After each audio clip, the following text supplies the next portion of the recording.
and will remain around that level for at least another day.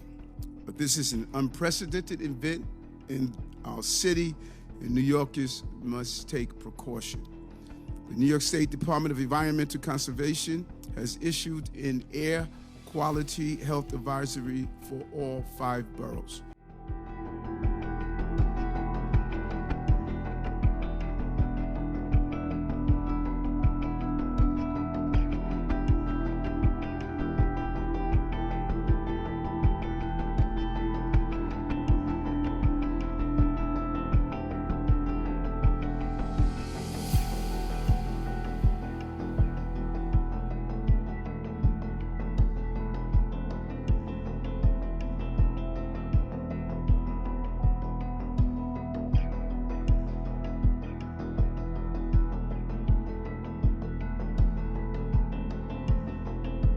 We recommend vulnerable New Yorkers stay inside, and all New Yorkers should limit outdoor activity to the greatest extent possible.